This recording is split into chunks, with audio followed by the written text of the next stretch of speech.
सन 1398 विक्रमी संवत 1455 में सतलोक से चलकर आए और एक कमल के फूल पर काशी शहर में लहर तारा नामक एक कमल के फूल पर एक नवजात शिशु का रूप धारण करके विराजमान हुई। उनके प्रत्यक्ष दृष्टा एक अष्टानंद नाम के ऋषि थे, जो महर्षि रामानंद स्वामी जी के शिष्य थे। उसके बाद उस नवजात शिशु रूप में प्रकट परमेश्वर को नीरू और नीमा नामक एक दुल्हा दंपति अपने साथ ले गया। वो स्नान करने गए थे उस तालाब में सुबह सुबह।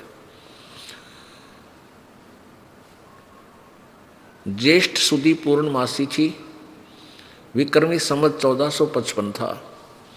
उसके बाद परमात्मा लीला करते हुए बड़े हुए। जब परमेश्वर 25 दिन के हो गए और 25 दिन तक ना कोई दूध पीवे ना कुछ आहार करे और शरीर इतना स्वस्थ कि जैसे बच्चा डेली किलो दूध पीता हो, शरीर इतना स्वस्थ। और 25 दिन हो गए, जल भी ग्रहण नहीं किया। अब नीमा चिंतित होगी, नीरू भी चिंतित हो गया और कहने लगे हैं, क्योंकि नीरू और नीमा ये पहले ब्राह्मण थे। उसी जन्म में ये ब्राह्मण थे। गौरी शंकर नाम था नीरू का और सरस्वती नाम था नीमा का। तो मुसलमानों ने जबरदस्ती इनको मुसलमान बना दिया था। भले ही ये मुसलमान बन गए थे, फिर भी ये भगवान शंकर के कट्टर पुजारी थे। अंदर अंदर ये नमाज वगैरह करने जाते थे तो भी परमात्मा की ही स्तुति, शिव जी में आस्था फिर भी ज़्यादा ही थी, क्योंकि तो धक्के तो बनाए गए थे। तो नीमा और ने प्रार्थना की है भगवान शंकर, हे भगवान शंकर, क्योंकि ये निसंतान थे और लगभग इनकी उम्र 50 से ऊपर हो गई थी, 60 के आसपास। कोई संतान नहीं थी और फिर रोज कसक करते थे, प्रार्थना करते थे शंकर भगवान से कि हमें भी एक खिलौना दे दो प्रभु। तो परमात्मा शिशु रूप में मिलने के बाद विशेष कर नीमा को ये पक्का दृढ़ निश्चय हो गया कि मेरे शंकर भगवान ने मेरी बात सुन ली, मेरी पुकार सुनी। अब वो क्या कहती है कि हे भगवान शंकर, हे शिव जी महाराज, पहले तो इस दासी के पास कोई खिलौना था नहीं, आपने मेरी झोली भरी और मेरी इसके अंदर इतनी आस्था बन गई कि मैं इस बालक बिना जीवित नहीं रह सकती। मेरा इतना मोह बन गया इसमें, ना जाने इसमें कितना अट्रैक्शन है, कितना प्यारा है ये बालक।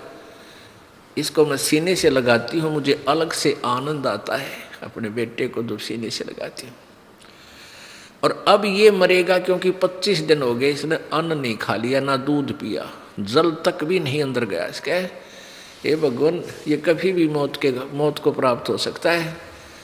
और बुरी तरह रो रही है, कई दिनों से लगातार रो रही है, डेली प्रार्थना करती है। उसका भी खाना छूट गया, रोना रोना शेष रह गया। एक दिन भगवान शिव जी शिवपुरी से आए अपने शिवलोक तक और एक साधु का रूप बनाया, ऋषि रूप बना करके कहने लगे माता, कहने लगे हे माई, तू क्यों रो रही है? बोल बेटी, क्या दुख है तुझे? अब नीमा बोली कि ब्राह्मण, मेरे दुख को मत सुने, आपको भी आंसू आ जाएंगे।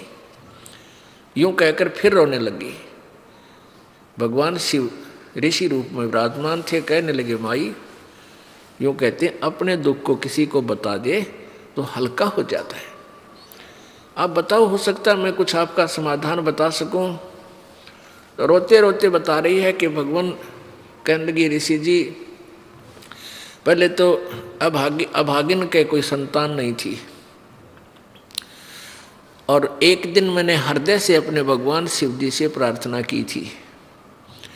उन्होंने मुझे लहर तारा तालाब में कमल के फूल पर एक बालक दे दिया।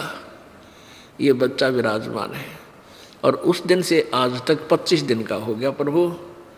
ए ऋषि जी, बच्चे ने दूध नहीं पिया, अब ये मरेगा और साथ मैं मरूंगी, आत्मघात करूंगी, मैं इसके बिना जी नहीं सकती, मेरा इसमें इतना मोह हो गया। भगवान शिव जी गदगद हुए और कहने लगे, दिखा तेरा बेटा कहाँ है माई।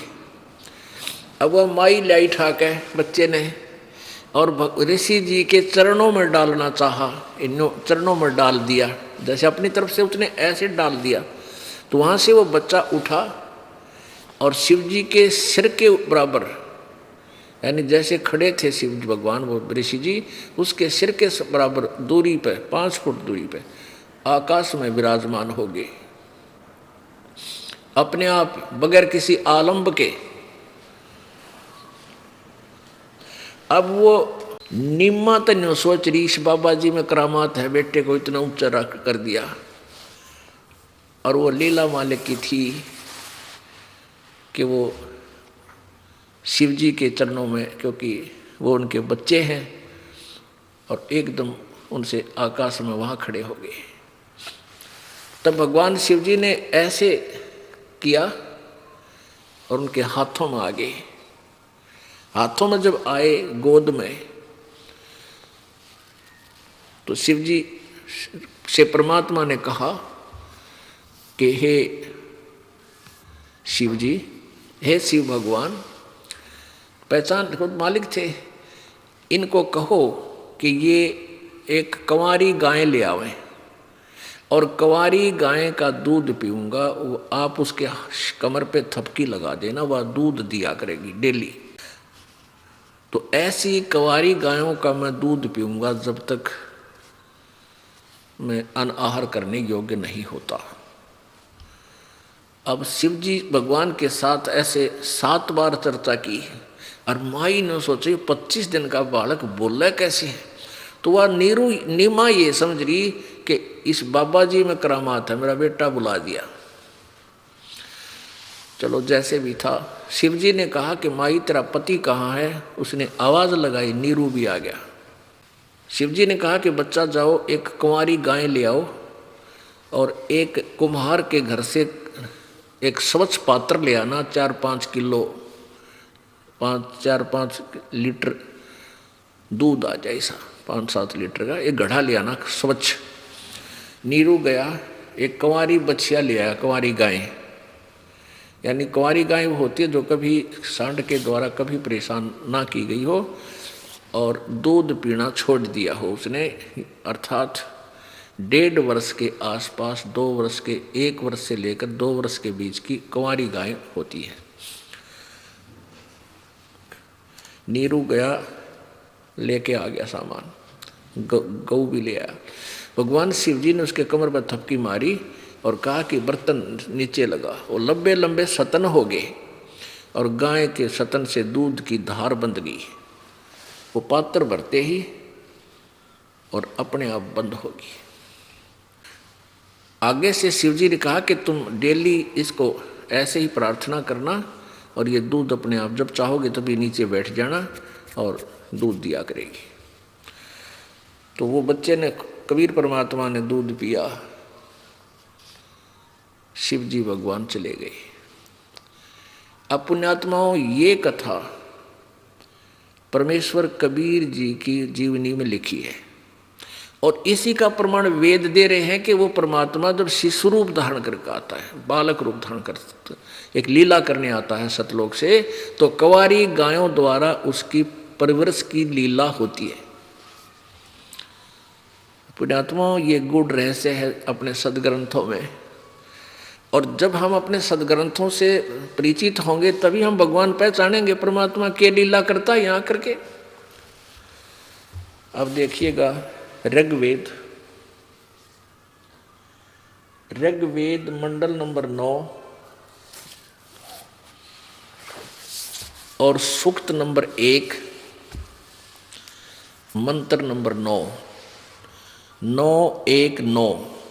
मंडल 9 सूक्त 1 और मंत्र 9 में आपको दिखाते हैं। देखिएगा, ये ऋग्वेद हिंदी भाषा है, 9 से 10 मंडल। ये कहाँ से छपा है?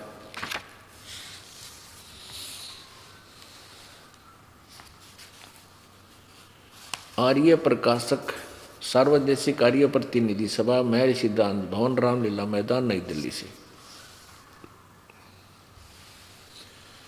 मुद्रक है Prince offset printers 1510 Pataudi house Daryaganj नई दिल्ली से। ये देखिएगा ऋग्वेद मंडल नंबर 9 सूक्त नंबर 1 और मंत्र नंबर 9 इन्हीं के द्वारा अनुवादित। यहां देखो ये शिशुम रूप लिखा। शिशुम, शिशुम माने शिशु, शिशु माने बालक, नवजात शिशु, नवजात बालक, छोटे से बालक का। इमम माने उस सोम स्वभाव वाले श्रद्धालु पुरुष को। शिशुम कुमार अवस्था में ही सब प्रकार से अहिंसनीय अभिअधन्या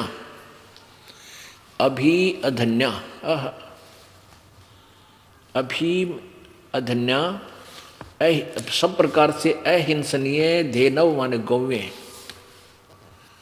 तृप्त करती है। अपने आत्मा इन्होंने कहेगा बेरा था नहीं, संस्कृत जाने थे ये आचार्य लोग और ये नकली महर्षि। देखो जिसको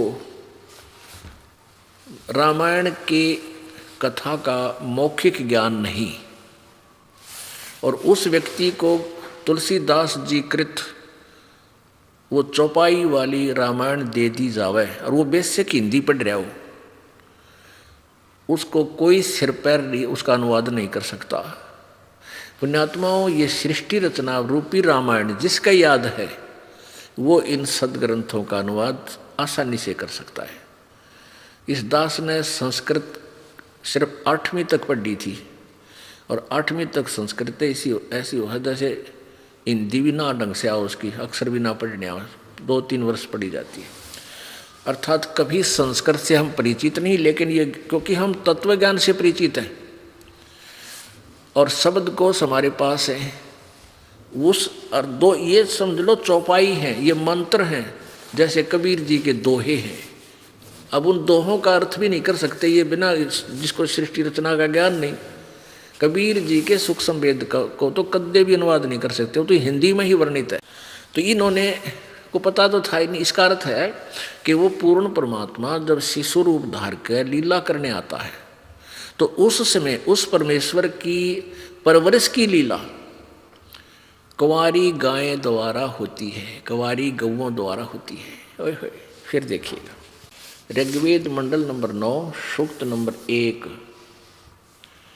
और मंत्र नंबर 9। ये संस्कृत है और इसी संस्कृत का इन्होंने ब्रैकेट में संस्कृत है और हिंदी साथ में किया है।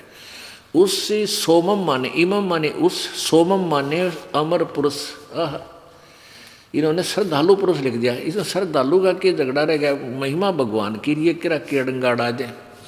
उस सोम माने अमर, उस अमर परमेश्वर की जो शिशु रूप में प्रकट होता है, सभी प्रकार से अभिअधन्या, अभि माने सब प्रकार से, अधन्या माने बिना धनाई, जो गाय नए दूध ना हुई हो, जो सांड के द्वारा कभी अहिंसनिया कभी परेशान ना की गई हो, कभी भी अभिअधन्या यानी पूर्ण रूप से कुंवारी, वो कहते हैं अनटच्ड। तो इस प्रकार से सब प्रकार से अहिंसनीय गौवें देनू तृप्त करती है। ये बंदी छोड़। और परमात्मा खुद कहा करते, वेद हमारा भेद है, मैं ना वेदन के माही, और जौन वेद से मैं मिलूं ये वेद जानते नाही। अब ये पुण्यात्माओं ना तो दास ने ये वेद लिखे और न ही इनका अनुवाद किया कर रखा। ये करने वाले भी वही हैं जो इनके ठेकेदार हो रहे थे वेदों के, कि ये वेदों के बड़े ज्ञाता हैं, बड़े महर्षि थे, उन्हीं के द्वारा अनुवादित है। लेकिन इन्होंने अनुवाद का अड़ंगा कर रखा है, फिर भी सच्चाई छुप नहीं सकी। आगे देखो, होए होए।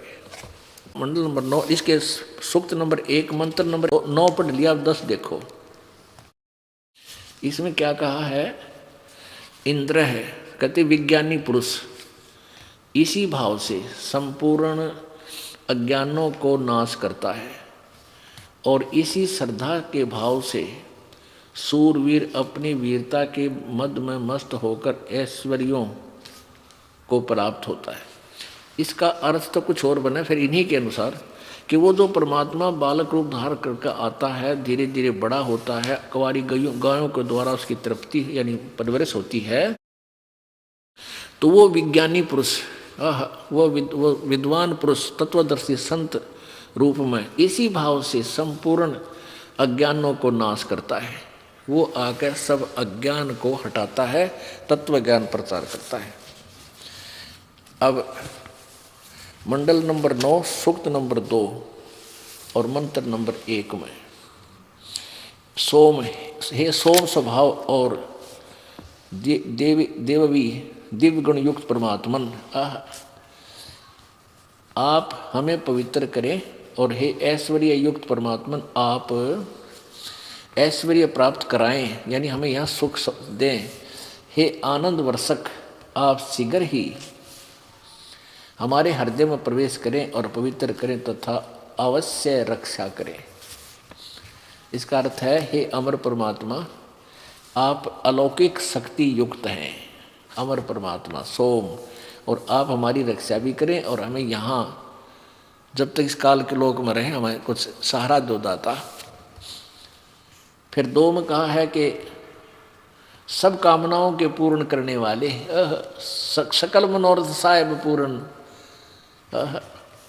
हे सब कामनाओं के पूर्ण करने वाले यशस्वी महान परमात्मन, आप हमें सर्वव्यापी ज्ञान का उपदेश करे। यानी उपदेश फिर जब करेगा जो प्रत्यक्ष आके बात करेगा, क्योंकि आप सविज्ञान और संविज्ञान को यानी तत्व ज्ञान को और संसार के कारणभूत प्रकृति को सब ओर से धारण किए हुए हैं। अब इससे क्या सिद्ध हो रहा है कि परमात्मा साकार है और वो यहाँ आता है, एक लीला करने आता है, तो इस प्रकार वो अपनी तत्व ज्ञान का प्रचार करता है। अब देखिएगा ऋग्वेद मंडल नंबर 9 सूक्त नंबर 96 का और मंत्र नंबर 16, इसमें उसी से संबंधित है। इसमें क्या लिखा है कि वो शिशु रूप में जब प्रकट होता है परमात्मा, जानबूझकर अपनी स्वेच्छा से ज्ञान प्रचार करने के लिए, वो अपनी महिमा की अपना ज्ञान लोकोक्तियों के माध्यम से प्रदान करता है, लोकोक्तियों के माध्यम से देता है, जिससे उसको कवि कहने लग जाते हैं। लेकिन वो होता है भगवान, लोग पहचानते नहीं, वो होता है परमात्मा ही, लेकिन उसको प्रसिद्ध कवि कहने, प्रसिद्ध कवियों की उपाधि भी प्राप्त करता है वो। होय होय। तो हम कबीर जी को कवि नाम से ही जानते थे पहले, जब तक हमें अध्यात्म ज्ञान नहीं था। ये भी सिद्ध हो गया कि वो परमात्मा, वेद बताते हैं, वो प्रसिद्ध कवि भी प्रसिद्ध होता है, उसको उपाधि दी जाती है, लेकिन वो भगवान होता है। ये देखिएगा ऋग्वेद मंडल नंबर 9 और सूक्त नंबर 96, इसमें 16 मंत्र में कहा कि हे परमात्मन, सर्वोपरि रहस्य श्रेष्ठ जो आप तुम्हारी संज्ञा है। ये देखो, ये संस्कृत है बीच में ब्रैकेट में, कोष्ठ में, तो इन कोष्ठ में जो ब्रैकेट में जो है ये संस्कृत है, इनका अनुवाद बाहर किया इन्होंने। तो इसका अर्थ है, हे परमात्मन, सर्वोपरि रहस्य श्रेष्ठ, चारों माने श्रेष्ठ, नाम माने जो आपका सही नाम है। इन्होंने लिख दिया, नाम का अर्थ लिया जो तुम्हारी संज्ञा है। यहाँ लिखना था, हे परमात्मन, आपका जो श्रेष्ठ नाम है, वास्तविक नाम है, आप उसका ज्ञान कराएं। आपका के नाम है, आगे लिखा है उसका कबीर देव नाम है। ये देखो, यह है 17 नंबर मंत्र में, ऋग्वेद मंडल नंबर 9 सूक्त नंबर 96 और मंत्र नंबर 17, 96 के 17 में यह लिखा है, शिशुम जगानम हरियंतम मर्जंती शुभंती विहीन मरुतो गणेन। यो है कबीर गिर भी। कबीर ये गिर गिर ग के ऊपर ई की मात्रा के साथ रह लग गया है, यूँ रह लग गया। गिर भी काव्यना कवि, इसको हम कबीर भी बोल सकते हैं, कबीर, क्योंकि आप सर्ग जैसे पुनः पुनर दोनों बोल सकते हैं। पुनः ऐसे भी लिख सकते हैं और पुनः के साथ में रह ला के हलंत ला सकते हैं। कबीर संत सोम, संत सोमय है पवित्र अत्यति रेभन, रेभन माने ऊंची आवाज करके बोलता है वो परमात्मा। शिशुम, इसका अर्थ है शिशुम जज्ञानम हरियंती हरियंतम मर्दंती शुभंती। इसका अर्थ है कि हरियंतम शिशुम यानी मनुष्य के बच्चे के रूप में, शिशु शिशु रूप में वो परमात्मा स्वेच्छा से जानबूझकर, जज्ञानम जय माने प्रकट होना और ज्ञान माने ज्ञान से, अपने सूझबूझ से वह स्वयं बालक रूप धारण करके प्रकट होता है। इन्होंने क्या अर्थ किया कि शिशुम, उस परमात्मा को, शिशु का अर्थ क्या है, उस परमात्मा को जो इन्होंने संस्कृत में अपना कोई और श्लोक लेकर इसका अर्थ करने की चेष्टा की है। सयति सूक्ष्म करोति प्रलय काले जगदिति, शिशुम परमात्मा, शिशुम परमात्मा, अरे शिशु परमात्मा, वो बालक भगवान, बालक रूप भगवान, इन्हीं के शब्दों में। और वेद क्या बता रहे, उस बालक रूप भगवान को जो सदा प्रकट है, सो यानी सदा साकार में है, उसको जो अत्यंत कमनीय है, उसको उपासक लोग बुद्धि विषय करते हैं और शुभंती उसकी स्तुति द्वारा उसके गुणों का वर्णन करते हैं। और विद्वान लोग उस गतिशील परमात्मा का, जो चल कर आता है यहाँ पर, गणों का द्वारा वर्णन करते हैं। और कवि लोग गिर भी, अब यहाँ इन्होंने क्या गड़बड़ी कर दी, ये है कबीर गिर भी, ये पूरा शब्द है कबीर गिर भी। आप पढ़े लिखे हो हिंदी तो हिंदुस्तान का बालक बालक पढ़ लेगा, बूढ़ा भी पढ़ लेगा। और ये नागरी लिपि है, कोई उर्दू भी कोई ना फारसी भी नहीं, काम नहीं समझ सकते। ऊपर रह लगा है दोनों, कबीर गिर भी। इन्होंने क्या अर्थ किया है यहाँ पर, इन्होंने कबीर को तो कवि ही लिख दिया, दो अक्षर ला दिए, कोई दिक्कत नहीं। और यहाँ गिर भी माने अर्थ कर दिया वाणी द्वारा, कवि का अर्थ लिख दिया कवि लोग, गिर भी माने वाणी द्वारा। और ये लिखना था वो परमात्मा जो बालक रूप धारण करके वो शिशु रूपधारी भगवान जब ज्ञान माने प्रकट होकर फिर बड़ा होता है, तो वो फिर अपनी महिमा की वाणी कबीर गिर भी, कबीर वाणी द्वारा, हम यहाँ लिखते हैं कबीर और गिर भी माने वाणी द्वारा ने अर्थ करे रखा है। कबीर वाणी द्वारा, कविताओं के की तरह कवि न कविताओं से यानी लोकोक्तियों के माध्यम से, शब्दावलियों के माध्यम से, वाणियों के माध्यम से, दोहों के माध्यम से उच्चारण करते हैं। सोम स्वरूप वो अमर परमात्मा, पवित्र वह परमात्मा कारण अवस्था में अतीत सूक्ष्म प्रकृति को। अब देखो रेभन सन, गर्जता हुआ, इवन की अकल देखो, यो सन की ठाया रेबन की, यहाँ से इसका जाल आया, ये तो अलग है संत, ये अर्थ ही रेभन। इन्होंने तय और दाने दोनों मिला के ये सन बना दिया। इसका रेभन सन यानी गरजता हुआ, अत्यति अतिक्रमण करता है। इन्होंने तड़ंगा करने का ठेका ले रखा था, ज्ञान तो इनको था ही नहीं, करा के का के बना दिया। अब इसका क्या अर्थ है, ये तो इसलिए दिखाना अनिवार्य है कि यदि दास अपनी तरफ से अनुवाद करके किसी को दिखाओगा कत्ती नहीं माना है। क्योंकि पहले तो कबीर जी ने अनपढ़ बताया करते कि वह शिक्षित था, के जाने वेदों शास्त्रों के बारे में। अब इस दास को कहते हैं कि ये के जाने रामपाल संस्कृत के बारे में, ये तो विद्वान पुरुष बता सके। इन विद्वानों ने काट रखी राय तो पहले किसी बता रखी है। उस परमेश्वर ने 600 वर्ष पहले बता रखा था वो ज्ञान, जो आज इस दास ने उसके ऊपर से अड़ंगा हटाने में इतना मजदूरी करनी पड़ रही है, मेहनत करनी पड़ रही है। इस दास ने परमेश्वर जी के दिए हुए ज्ञान का सारांश निकाल कर और इस आध्यात्मिक ज्ञान गंगा रूपी सदग्रंथ को जैसे घी ताजिया करे ना, गर्म करके उससे सारा मैल निकाल के और शुद्ध घी भर दे, वो 20 वर्ष 50 वर्ष खराब नहीं हुआ। तो ऐसा इस अध्यात्म ज्ञान को ताके यानी शुद्ध करके इसमें रख दिया। अब इसमें देखिएगा, आपको दिखाते हैं जहां इसी मंडल का अनुवाद किया गया है। आध्यात्मिक ज्ञान गंगा, इस पवित्र पुस्तक में आप देखेंगे इसका यथार्थ अनुवाद। ये देखिएगा, ऋग्वेद मंडल नंबर 9 सूक्त नंबर 96 मंत्र 16 में, हे परमेश्वर, आप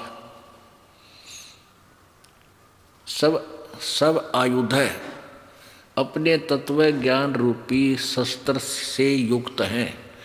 ये जैसे गीता जी अध्याय नंबर 15 के श्लोक नंबर 3 में कहा है कि जब तत्वदर्शी संत मिल जाए तो उसकी पहचान भी बता रखी है। तत्व उसमें क्या बताया है कि जब तत्वदर्शी संत मिल जाए तो उसके पश्चात असंख्य शस्त्रेण छित्वा, इन्होंने तो कुछ और ही लिख रखा है। उसका अर्थ है कि तत्व ज्ञान रूपी हथियार के द्वारा काट के, यानी तत्व ज्ञान रूपी शस्त्र से इस उलझी हुई गुत्थी को काट कर, अर्थात तत्व ज्ञान से समझकर, उसके पश्चात 15वें अध्याय के 4 श्लोक में कहा है उसके पश्चात उस परम पद परमेश्वर की खोज करनी चाहिए, जहाँ जाने के बाद साधक फिर कभी लौट कर नहीं आते, अर्थात पूर्ण मोक्ष होता है। तो उसी का यहाँ कहा है कि आप अपने उस तत्व ज्ञान रूपी शस्त्र युक्त हैं और उस शस्त्र से आप इस अज्ञान को काट के और हमें अपना वास्तविक नाम बताएं। ये देखो, हे परमेश्वर, आप अपने तत्व ज्ञान रूपी शस्त्र युक्त हैं।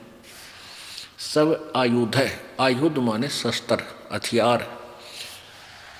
उस अपने तत्व ज्ञान रूपी शस्त्र द्वारा पूय माने मवाद रूपी अज्ञान को नष्ट करें, जो सबके अंदर ये फोड़ा बन गया है अज्ञान का। अपने उपासक को अपने गुप्त सुखदायी, चारों माने सुखदायी, श्रेष्ठ नाम, यानी नाम हुआ मंत्र का, आपका वास्तविक श्रेष्ठ जो नाम है गुप्त, उस नाम का ज्ञान कराए। आगे भी काफ़ी अच्छा, आगे देखो, हम अपना काम चलाने के आपको दिखाएंगे। अधिक इसमें आप पढ़ सकते हैं, जो उपदेशी हो उसको हम ये देंगे। मंत्र 17 में, शिशु जगानम हरियंतम मर्जंती सुबंती वहीन मरुत गणेन कबीर गिरभी काविना कबीर संत सोमय। कबीर संत सोमय है पवित्र अतेति रेभन, सर्व सृष्टि रचनहार हरिय शिशुम, उस सर्व कष्ट हरण पूर्ण परमात्मा मनुष्य के विशाल विलक्षण बच्चे के रूप में जज्ञानम जानबूझकर प्रकट होता है तथा अपने तत्व ज्ञान को तम माने उस समय मर्जंती निर्मलता के साथ शुभंती उच्चारण करता है। वही न प्रभु प्राप्ति की लगी विरह रूपी अग्नि वाले, मरुता माने भक्त, गणेन माने समूह के लिए, काव्यना कविताओं द्वारा, कविताओं से यानी लोकोक्तियों के माध्यम से, शब्दों के माध्यम से, पवित्रम अत्यधिक निर्मलता के साथ कबीर गिर भी, कबीर वाणी अर्थात कबीर वाणी द्वारा रेभन, उन्होंने गरजता हुआ लिखा है, ऊंचे स्वर से संबोधन करके बोलता हुआ वर्णन करता है। वो कबीर संत सोम, वह अमर पुरुष अर्थात सतपुरुष, संत अर्थात ऋषि रूप में स्वयं कबीर देव ही होता है, परंतु उस परमात्मा को न पहचान कर कवि कहने लग जाते हैं, परंतु वह पूर्ण परमात्मा ही होता है। उसका वास्तविक नाम कबीर देव है। अब देखिएगा 18वें में, 17 आपने पढ़ लिया, इसका भावार्थ है ये, वैसे इसका ये भी बहुत निर्णय देगा, लेकिन उसमें समझाना और उचित था।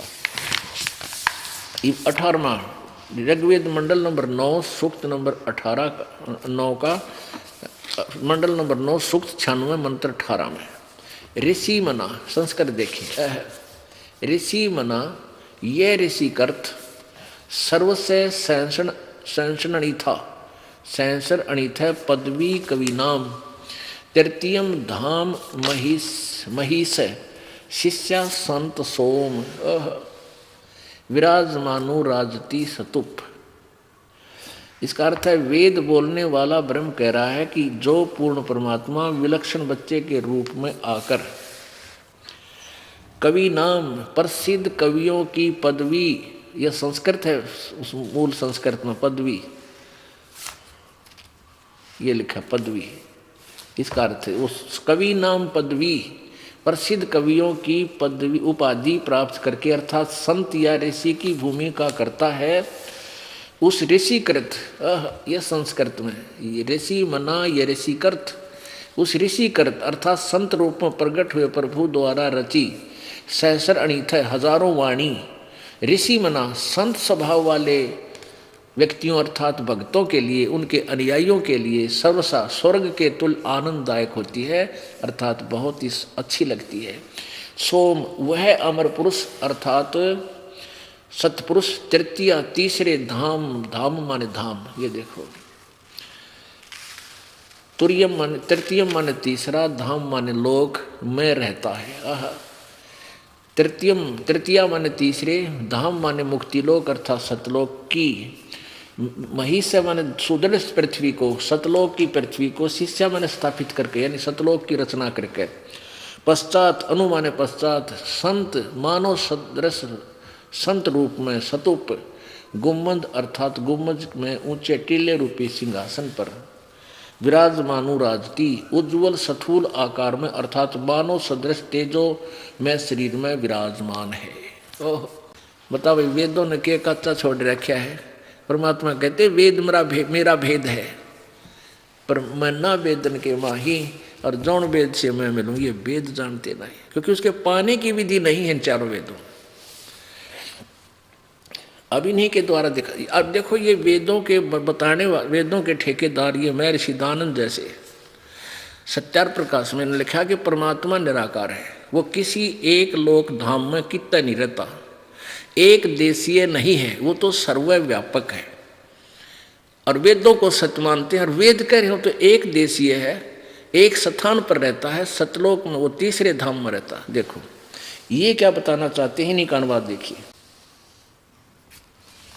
ये वही वेद है, ऋग्वेद मंडल नंबर 9 सूक्त 96 96। इसका मंत्र 16 हमने पढ़ लिया, 17 पढ़ लिया और ये 18 पढ़ लिया।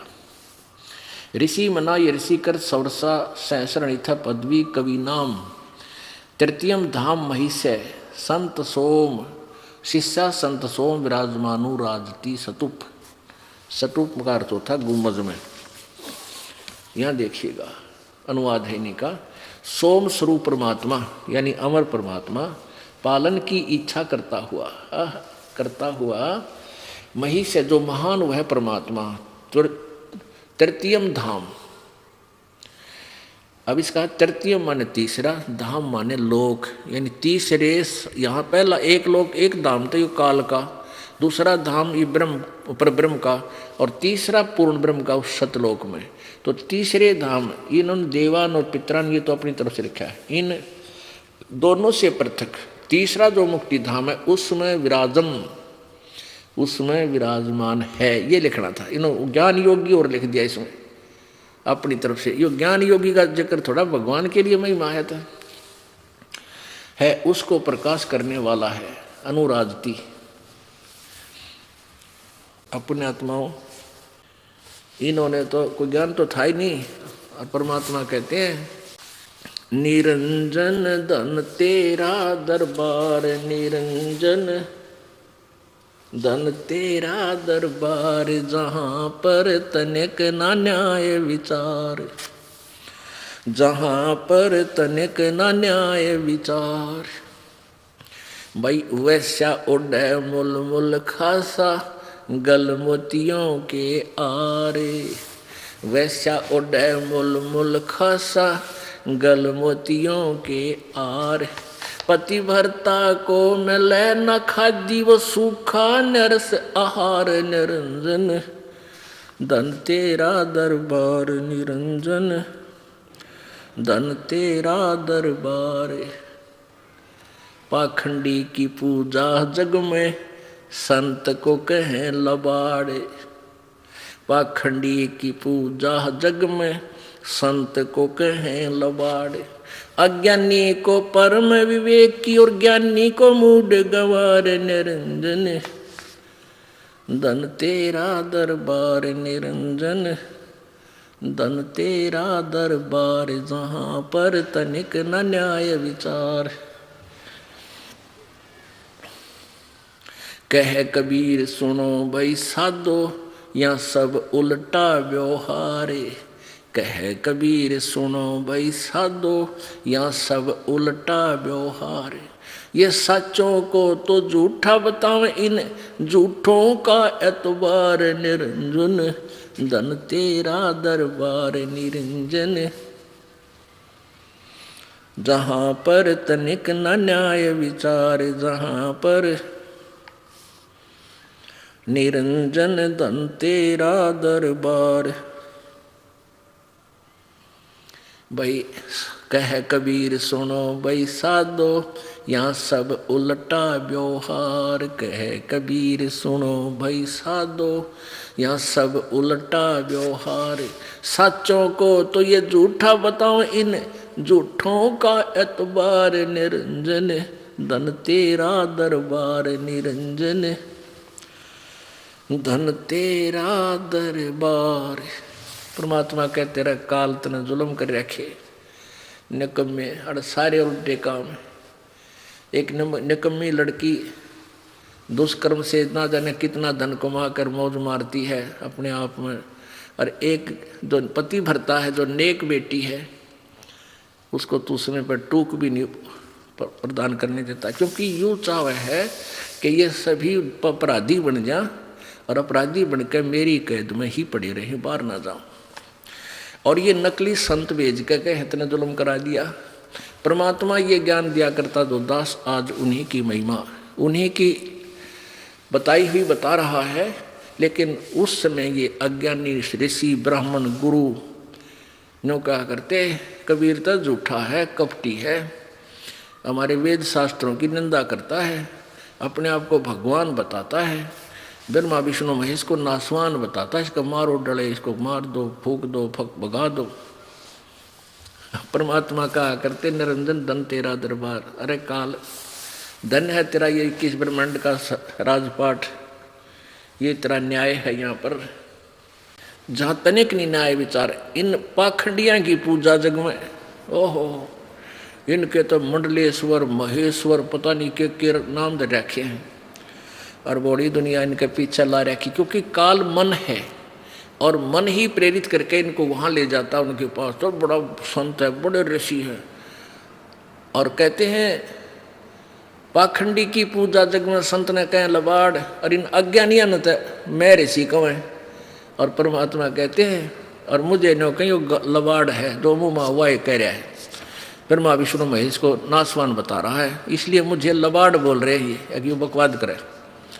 तो परमात्मा कहते कह कबीर सुनो भी साधु, यहाँ सब उल्टा व्यवहार। इन सच्चा न तो ये झूठा बतावे, अरे इन झूठा का एतबार। अब इसमें स्पष्ट हो गया कि परमात्मा ये कबीर जी है, वो कबीर है, कबीर संत सोम, वो कबीर परमात्मा है जो संत रूप में आकर, तत्वदर्शी संत रूप में आकर भूमिका करता है। उस समय अपनी वाणियों को हजारों वाणी, असंख्यों वाणी बोलता है कबीर वाणी के द्वारा। और यही पवित्र श्रीमद् भगवत गीता जी अध्याय नंबर 4 के श्लोक नंबर 32 में कहा है कि बहुत प्रकार का विशेष विस्तार से अध्यात्म ज्ञान यानी तत्व ज्ञान सच्चिदानंद घन की वाणी में, उस कबीर वाणी में, परमेश्वर की वाणी में विस्तार से लिख कहा गया है। उसको तू तत्वदर्शी संतों के पास जाकर समझ। अध्याय नंबर 4 के श्लोक नंबर फिर 34 में कहा है कि जो ज्ञान 32 में मैंने बताया है सच्चिदानंद घन की वाणी का, चौथे अध्याय के 32 में, उस 34 में कहा है कि उस तत्व ज्ञान को जो परमेश्वर के मुखारविंद से उच्चारित है वो अमाणी व कबीर वाणी, उसमें पूर्ण रूप से कंप्लीट नॉलेज है। तत्वदर्शी संतों के पास जाकर समझ।